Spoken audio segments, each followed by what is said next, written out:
আমার যেটা পার্সোনালি মনে হয় যতটুকু না হচ্ছে তার থেকে আরও বেশি জিনিসটাকে হাইলাইট করে দেখানোর একটা টেন্ডেন্সি আছে। কিন্তু আমি বলবো এটা যত বেশি সাস্টেইন হবে তত এক তো ইন্ডিয়ান ইকোনমির উপর এটা প্রভাব পড়বে, কারণ আমি দেখলাম যে প্রায় মনে হয় 75 মিলিয়ন বা 75 মিলিয়ন রুপি এরকম সামথিং একটা ক্ষতি হয়েছে। এক তো ইকোনমিক ক্ষতি, মানুষের জীবনের ক্ষতি, মানুষের জীবনযাত্রার ক্ষতি, এবং তাদের কি বলবো যত যাই হোক আলটিমেটলি তারা প্রতিবেশী, কালচারাল সোশিও কালচারাল কোনো না কোনোভাবে তাদের লিঙ্ক থাকবেই। তো সেই জায়গাটা থেকে আমার মনে হয় যত বেশি সাস্টেন করবে ইন্ডিয়ান সাবকন্টিনেন্টের উপর তার একটা গ্রেভ ইম্প্যাক্ট আসবে। আমরা আসলে বিশ্বনাগরিক হিসেবে এই কথাটি বলবো যে যুদ্ধ কোনো সমাধান নিয়ে আসতে পারে না। শান্তিপূর্ণ সমাধানের জন্য আলোচনা করা যেতে পারে বা আন্তর্জাতিক বিভিন্ন মহলের হস্তক্ষেপ করা যেতে পারে।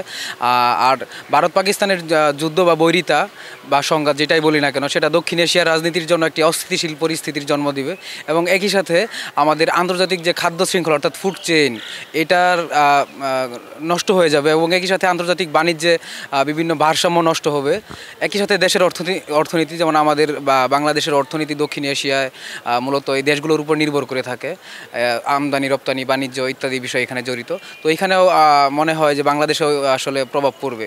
ভারত পাকিস্তানের এই যুদ্ধটা তো শুধু বর্তমানে ভারত পাকিস্তানের মধ্যে সীমাবদ্ধ আছে, তবে আমরা এটা দেখতে পাচ্ছি যে এটা যদি দীর্ঘদিন ধরে চলে তো শুধুমাত্র এটা ভারত পাকিস্তানের সীমাবদ্ধ থাকবে না, বরং অন্যান্য এশিয়ার যেই দেশগুলো আছে বাংলাদেশ, শ্রীলঙ্কা বা ভারত পাকিস্তানের আশেপাশের দেশগুলো এইগুলোতে জড়িয়ে যাবে। কারণ যুদ্ধ হলে তো জিনিসপত্রের দাম বেড়ে যাবে, এটা আমাদের বাণিজ্যের উপর প্রভাব ফেলবে, অর্থনীতিতে প্রভাব ফেলবে। আমার সমাজবিজ্ঞানে একটা কথা আছে যে অর্থনীতি হলো সব কিছুর একটা বেস স্ট্রাকচার, আর বাকি যেগুলো আছে যে সরকার, ধর্ম, পড়ালেখা এগুলো থেকে সুপার স্ট্রাকচার। তো বেস স্ট্রাকচার সবসময় সুপার স্ট্রাকচারকে নিয়ন্ত্রণ করে। তো যুদ্ধ যদি হয় তো অর্থনৈতিকভাবে ক্ষতি হবে, আর অর্থনৈতিকভাবে ক্ষতি হলে আশেপাশের দেশগুলোর যে বাণিজ্যিক ভারসাম্য, এই ভারসাম্যটা অবশ্যই নষ্ট হবে। আসলে ইন্ডিয়া তো আমাদের সরাসরি প্রতিবেশী এবং পাকিস্তানের সাথে যদিও আমাদের কোনো বর্ডার নেই, বাট তারাও আমাদের প্রতিবেশী। সো দুইটা প্রতিবেশী রাষ্ট্র যখন যুদ্ধে জড়াবে তার ডিরেক্ট প্রভাবই পড়বে আসলে আমাদের উপরে।